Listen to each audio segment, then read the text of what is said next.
ประมาณได้บ่ประมาณกระถางนี่ก็ใส่เต็มเป่าหั่นแหละนั่นเป่าเป่าหนึ่งประมาณได้จักโลเนาะได้ประมาณ30โล30โลก็30,000เนาะโอ้เพื่อนก็ไม่ได้ปัดโอ้ใส่แป้นเนาะปลอดภัยแบบนี้เนาะแต่เกิดบิดเช่ายักแตกนี่เนาะเนาะมันสิบ่ได้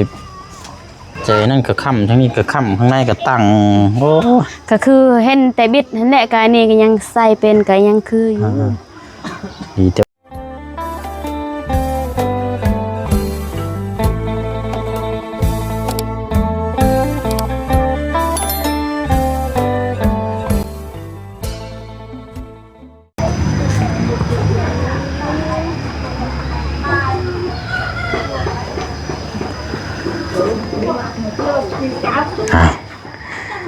ผ่านไปเนาะก็ถือว่าเกือบ 4-5 เดือนแล้วพี่น้องเนาะสำหรับเขตของทางน้องวายขึ้นกับบ้านสมูลเมืองเซโปนแข้งสวรรค์เขตนานแล้วเนาะพี่น้องทางพอน้องเปียวบ่ได้เข้ามาเยี่ยมมายามแล้วก็พร้อมกับทางทีมงานเฮาคือกันเนาะพี่น้องเนาะถือว่าเป็น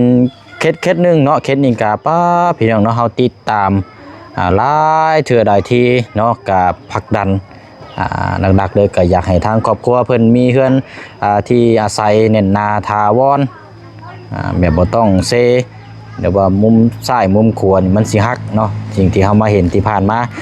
เอากะนั่นแหละพี่น้องวันเวลาผ่านไปก็แต่ว่าถ้าเฮาก็สิมาเยี่ยมมายามก็เห็นคือเก่าเนาะพี่น้องเนาะมื้อนี้ก็นี่แหละเนาะพาพี่พาน้องมา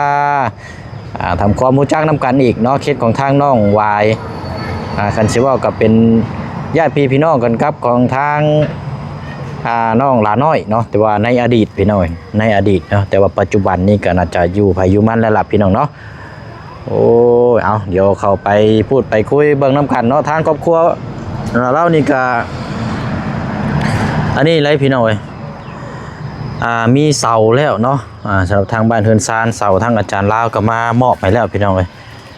แต่ว่าหลังจากนั้นก็บ่ได้มีการต่อเติมอย่างเลยเนาะพี่น้องเนาะอันนี้เสาก็ยังอยู่ในเฮือนนี่แหละเนาะแต่ว่าต่อเติมก็คือบ้านเฮือนซานลานแป้นเราเปลี่ยนสังกะสีใหม่ก็ฝากระจาดแล้วเนาะบ่ได้มาโดดนานแล้วพี่น้องเอ้ยก็เบิ่งน้ำกันเนาะทางน้องวายโอ้ยเอาเนาะสบายดีเนาะเป็นจังไดอันนี้บ่ได้มานานเลยโตบ่แม่นนั่นโทษเด้อบ่แม่นได้ผัวแล้วบ่ยังเดียวเอาไอ้ขอโทษเด้อนี่ไม่แน่เนาะก็คือว้าวได้บ่ได้มานานแล้วเนาะก็ถือว่านานเติบแล้วเนาะทางทีมงานทางแม่นเบิดนั่นแหละพี่น้องคันสิเว้าก็มื้อนี้เพราะว่าบ่เสียงก็บ่สิเข้ามาหาทางเขตทางน้องเปียนเฮือนเราอยู่ไสสระเฮือนน้องเปียนน้องเป็นบ้านใดน้องเปียนอยู่บ้านนี่แหละน้องเปียนนั่นบ่เราอยู่ฝั่งนั้นบ่เฮือนเราแต่ว่าน้องเพิ่นบ่อยู่พี่น้องเนาะก็เลยนี่แหละเนาะมาเยี่ยมมายามทางน้องวายสบายดีเด้อพี่น้องเด้อเนาะสบายดีพี่น้องนำกันอีกรอบนึงเนาะเฮ็ดกินอย่างนี้เนาะคอนกระดูกคั่วอยู่ต้มหอยแม่นกับข้าวตอนแรกบ่ล่ะแม่นไผไปหาน้องยายบ่ได้มานานเนาะก็ถือว่าเฮือนเจ้าก็โอเคอยู่อันนี้เปลี่ยนใส่สังกะสีแล้วเนาะไปได้เด้อบ่ได้มานานเนี่ยโดนแล้วเดี๋ยวว่านานเลยแหละเนาะเป็นเสาเป็นยังเฮาก็ยังคือเก่าเนาะแต่ว่ามันบ่ได้บิดเด้เสาเฮือนเจ้าเนาะมันยังตรงอยู่พี่น้องเอ้ย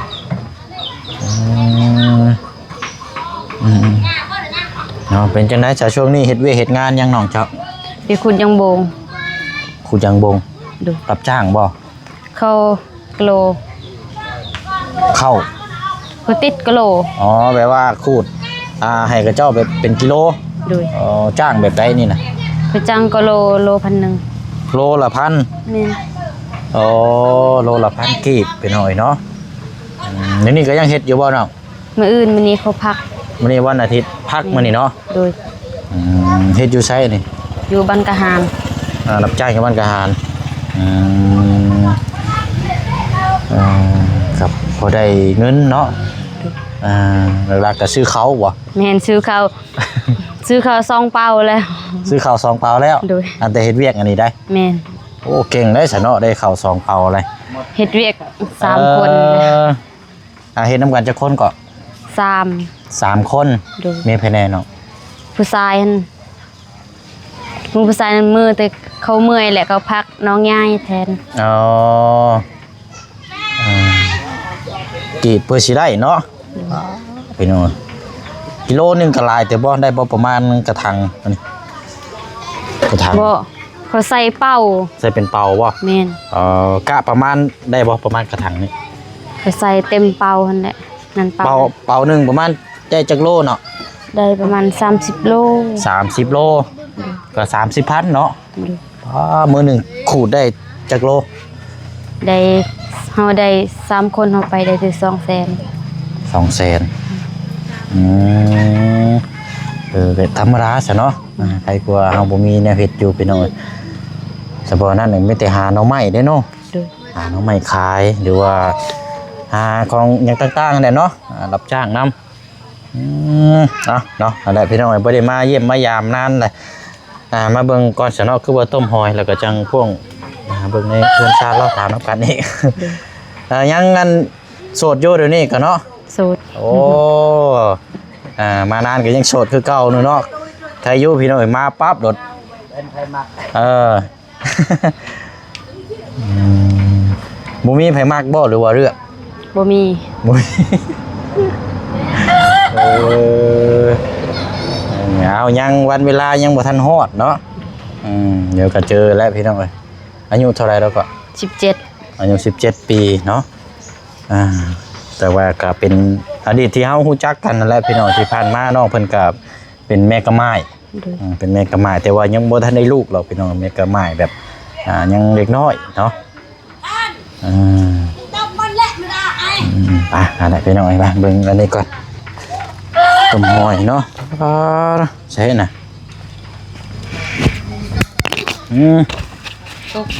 เรียบร้อยแล้วไม้ข่อยเนาะ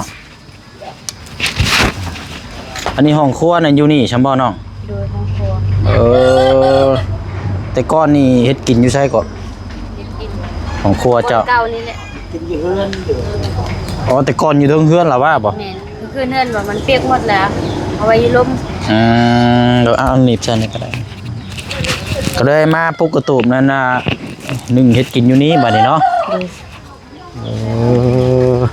ใช่น่ะเอาหอยมันยังคือดึกแท้นี่ หอยทะเล หอยทะเลแม่นบ่บ่นี่น่ะ หอยชาย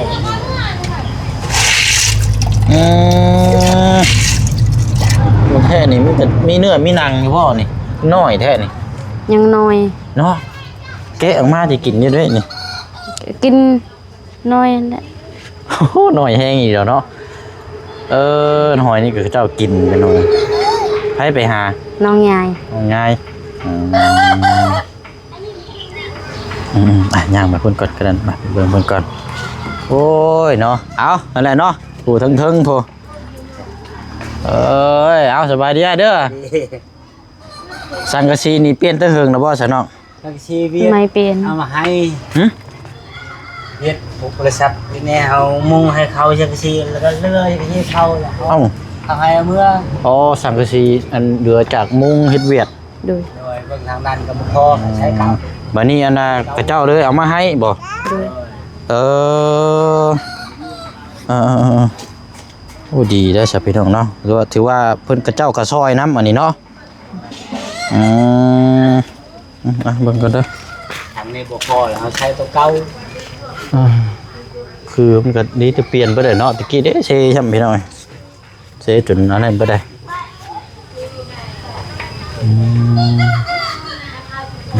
เสานี่มีเท่าคนก็ เก่า เก้าเนาะนี่มีเก้าแป้นนี่มาเพิ่มมาแต่ตอนไหนซะน้อง อันนี้แปลนนี่เอาขายมันนะครับแต่ว่า มันแพงเป็นหลายยันลูกตกแล้วก็จำเป็นให้มาซื้อ มันอันแป้นนี่บ่โอ้จักแพนอันนี้นะ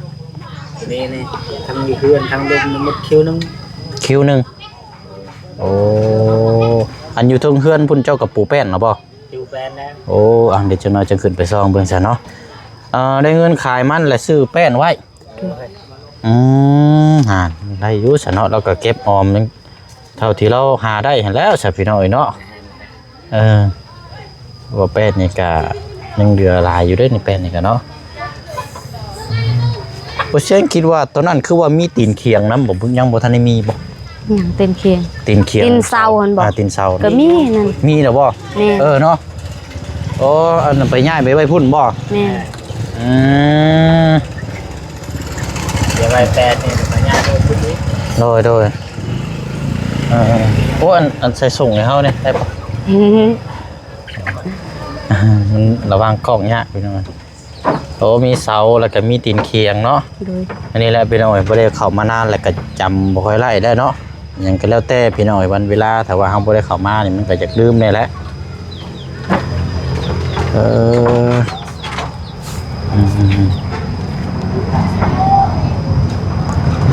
เจ้าก็ยังนอนอยู่นี่บ่บัดนี้นะอยู่ไส นอนอยู่เฮือนหมู่ ยังนอนอยู่เฮือนหมู่คือเก่าอยู่บ่ โดย นอนหลังตัวที่ว่าตัวนั้นหั่นบ่ โดย ยังบ่ได้อันไปยังบ่ได้มานอนอยู่นี่เนาะเพราะว่าเฉพาะนอนอยู่นี่เฮือนเราลูกอันน้องเราก็บ่แฮงเลยนะพี่น้อยแย่กันแล้วนี่ก็มันง่ายละ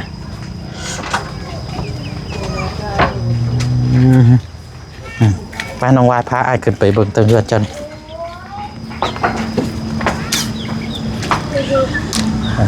อ้าว คนเยอะ มีใดเนาะ ไป ขึ้นมา โอ้ เพื่อนก็ไม่ได้ปัด โอ้ใส่แป้นเนี่ยเนาะปลอดภัยแบบนี้เนาะใช้อยู่แบบนี้ ยันลูกตกกันจะเป็นชื่อแหละ แต่ว่าบ่ได้ตอกเนาะ ก็ สบายชิมางเลย เพราะว่าคันขาเฮาตอกนี่ถึงเทื่อว่าเฮามีทุนมีหยังเฮาเฮ็ดใหม่เนี่ยเฮาลื้อมันสิแตกเนาะ ดีเดี๋ยวเราเลี้ยงไว้ซื้อเนาะเลี้ยงไว้แล้วก็ในงบเฮ็ดเฮือนแล้วก็หรือว่ามีเงินเนาะหาได้แล้วก็จังดื้อเอาตัวนี้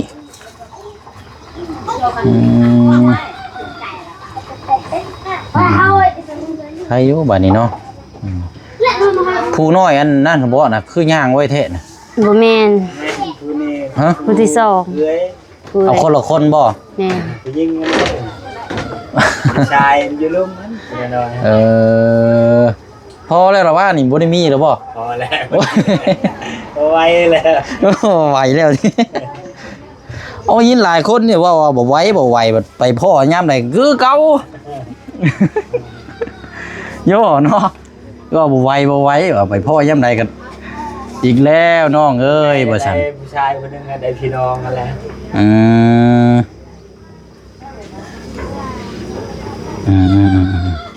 ผู้หญิง พอแล้วเนาะหลายคนได้เจ้าคนก็ลูกเจ้าทั้งเบิดทั้งมวลน่ะ 8 คนชายชอบยิง6 8คนนะเนาะ แม่น เกือบโลนึงพี่น้อง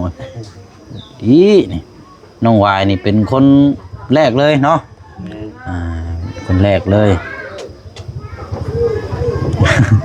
แต่ว่าก็จ้อยเนาะเจ้าก็เนาะ เฮ็ดเวียกคู่มือ เห็นเวกชั่วมือเวียกกับเกี่ยวกับมันตากแดดตากหยังอยู่บ่เนาะ ตากแดด ตากแดดบ่ แม่นอยู่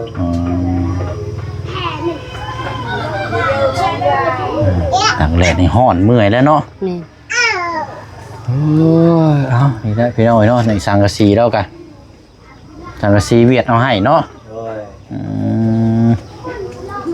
รถบริษัทอยู่นี่แพททีมนี่ เจ้าไปซอยแล้วเพิ่นเลยเอาสังกะสีให้ โดย มองอันว่ามองล้านนี่บ่ แม่ แม่นแหละมันครัวนี่อยู่ในหัน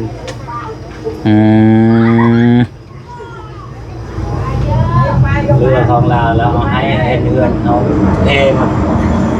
เรามาเห็นเราก็เลยเอาให้เนาะ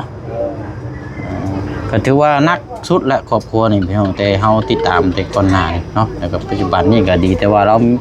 สังกะสีกับผาแอมก็ยังใครแน่น้อยนึงคือแต่ก่อนนี่ย่างแห้งนี่โอ้ยมันสิล่นทับนี่ติล่ะลายได้พายุเข้านี่อันนี้ฝนตกก็สิบ่ฮู้ว่าบ่ได้นะมั้งเนาะได้อีดอกเนาะโอ้ยเอาดีแล้วบ่ได้มาแต่หึงเลย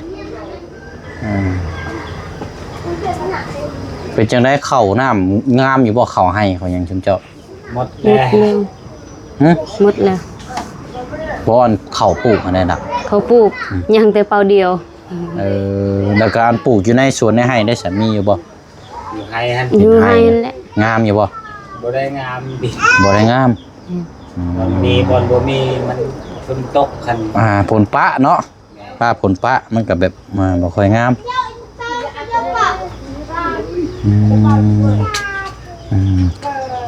เฮาอยู่เขากินเนาะเดี๋ยวจักสอบเขาอยู่เขากิน ยังเหลือแต่เป่าให้ยังเหลือแต่เป่าหนึง เป็นข้าวสารบ่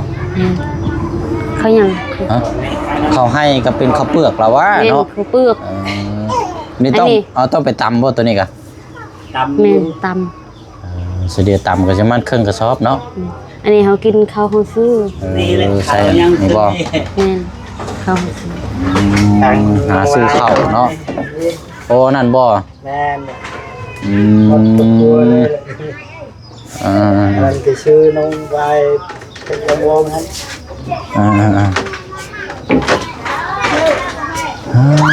เนาะอะไรไปหน่อยอบอุ่นนั่นแหละเด็กน้อยลายก็เนาะลูกลายกันบุ้มบั่มแล้วแต่เวลาพิษกันนี่ก็โยม่วนปานยังแล้วเอาโอเคไปลงมาลุมพี่ก่อน เข้ากัน เนาะนี่เลยไม่แป้นแล้วอันนี้แป้นซื้ออันนี้เนาะ ดู เป็นคิ้วเนาะคิ้วเท่าไรก่อนจะว่ากินง่าย 5 ล้าน 7 เฉพาะไม่แป้นอย่างเดียวนี่บ่ แม่นอยู่ คิวละ5 ล้าน 7เกือบ6 ล้านเนาะยาวนี่5 เมตรแต่ไม่แป้นอย่างเดียว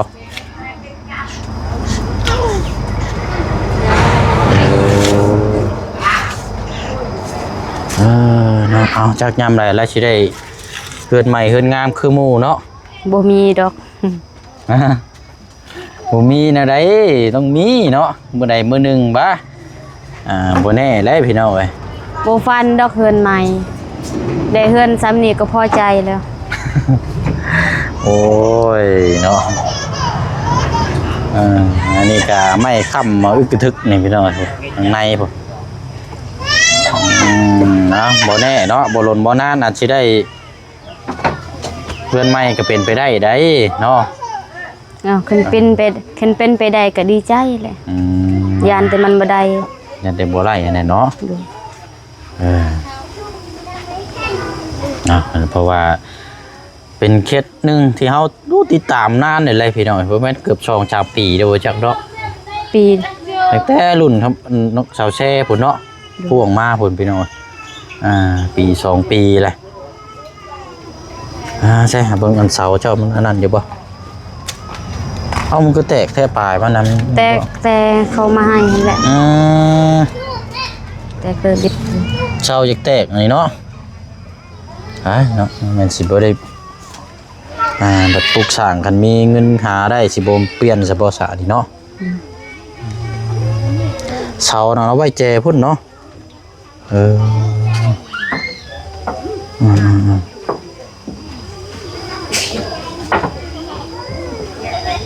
มีงบกับปุ๊กแล้วเนาะมีเงินมีอย่างกันเดินนี่ก็เดินเจ้าเองเลยเนาะ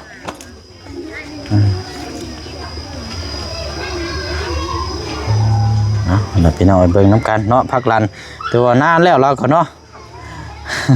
อยากได้อยู่ว่าเจ้ากับเฮือนใหม่ อยากได้ ฮะ อยากได้ เป็นยังคืออยากได้เฮือน อยากได้ให้พ่อให้แม่ให้น้องอยู่สบาย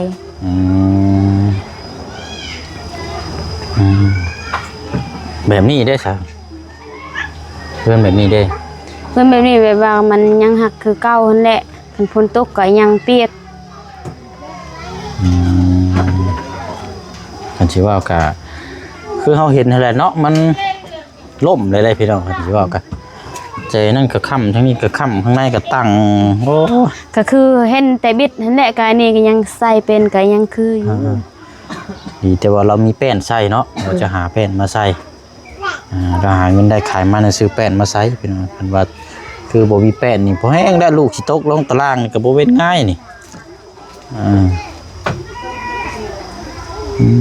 เนาะโอเคเนาะป้าน้องมาพริกละ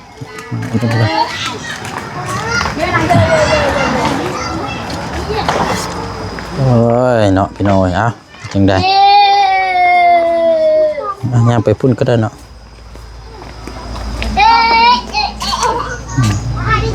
มืดได้พี่น้อยเนาะโอ้ย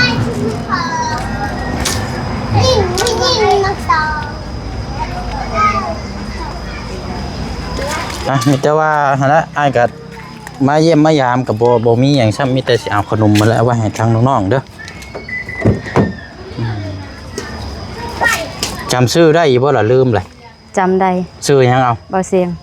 ในทีมงานนี่มีไผแน่ที่เจ้าจำชื่อได้เคยลืมเลยตอนนี้ เอาจองลองไล่เบิ่งเอามีไผแน่ เคยจืนเบอร์ตูนกับอ้าย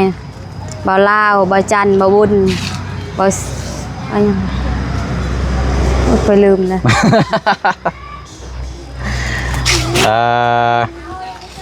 เคยแบบไม่เคยเห็น นานแล้วเนาะ โดย แต่ปกติน้องเพิ่นไล่พี่น้องแต่หึงแล้วเนาะว่าบุญนี่มี2บุญเนาะ แมนเบาบุญเขาว่ามีซองแต่ว่าผู้นั่งเคยจื้อไอ้บ่ไม่จื้อ ว่าบุญสารวัตรบ่ แมนเคยจื้อแต่เบาบุญสารวันนั่นแหละ ว่าบุญบ้านป้านี่บ่ค่อยจื้อปานใดบ่ บ่ สรุปแล้วก็มีเท่าที่จำได้นี่มีไผก่อเจ้าว่ากี่นี่บ่ตูน แมน บ่บุญ แม่น 2บุญเนาะ แม่น บ่จันกับบ่เสียงนี้ก็ไปอีกคนหนึง เบาลาว จันลาว โดย มีไปอีกแน่เนาะ บ่จื้อแล้ว ผู้ใดคอยบ่จื้อขอโทษขออภัยเด้อ โอ้เดี๋ยวบอกว่าบุตรีเนาะเพราะว่าบ่ได้มานานเลยก็สิมีทีมงานหลายคนอยู่มีบ่ไล่ลุงนวดพี่น้องแล้วก็ทางบ่ยาวพุ่นแหละเนาะหลักๆเลยค่ะแต่ว่าเขาเจ้าบ่ค่อยเข้ามาเนาะเอาหั่นแหละเนาะมีแต่ว่าวันเวลาเนี่ยก็สิมาเยี่ยมมายามมาพักรันให้ทางน้องเพิ่นแหละพี่น้องเพราะว่าก็อยากให้ทางผู้ใหญ่มองเห็นอยู่เนาะเฮาเข้ามายามใดก็เชิญกับคือพักรันตลอดพี่น้องแต่ว่าก็ยังบ่สำเร็จกันสิเว้ากันเนาะเพราะฉะนั้นก็เป็นกำลังใจให้สู้ๆต่อไปเนาะมันยังบ่ถึงวันเวลา แม่น มีแต่ว่าเฮ็ดอยู่ได้สู้ๆนํกันเนาะ โดย เอาเด้อน้องเด้อขนมเด้อรอหัวอะไรสบายดีก่อนแหละทั้งเทิงน่ะบ่อันนั้นได้พูดได้น้องย้อยบ่ นางยาย น้องย้ายเป็นสาวเลยอายไปแล้วเนาะ แม่น แล้วพี่น้องเอาโอเคฉันน้องเด้อเอาสบายดีเนาะ สบายดี ไปเฮ็ดอยู่เฮ็ดกินได้ก็ได้เนาะได้ กินข้าวก่อน เลยเอาพากันกินได้ก็ได้นั่นแหละพี่น้องเนาะเอาแต่ว่าเป็นอีกเคสหนึ่งเนาะที่ห่างเหินกันนานพี่น้องบ่ได้มาเยี่ยมมายามถามข่าวเลยมาถ่ายทำให้ทางป้าน้อง FC ให้ได้รับได้ชมนํกันมารอบนี้ก็เพื่อนซ่านแล้วก็ใครกว่าเก่าอยู่พี่น้องเนาะแล้วก็หาเงินได้แต่ซื้อแป้น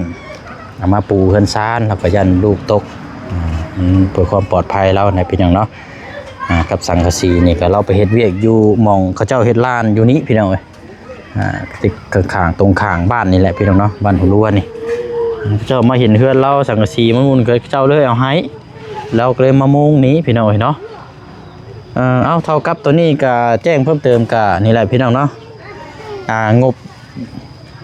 บ้านทางน้องวายเนาะได้แต่เสาพี่น้องแต่เสากับตีนเสาอยู่นี้เนาะที่อาจารย์ลาวมามอบให้นะพี่น้องเนาะเอาจังได๋ก็ในเนาะขึ้นน้ำพี่น้ำน้องคือเก่าคือเดิมเด้อเนาะห่างเหินกันนานแต่ว่าเฮาก็ยังคิดฮอดจอดถึงมาเยี่ยมมายามคือเก่าเนาะมาอัปเดตให้ทางปะดุงเฮาได้รับไปชมเบิ่งนํกันเนาะพี่น้องเนาะ เอาเนาะลาพี่และน้องอีกคือเก่าเนาะมีหยังเพิ่มเติมจังว่าจังคุยนํกันบ๊ายบายเด้อพี่น้องเด้อเนาะเบิดสุขุสุคนเนาะสบายดี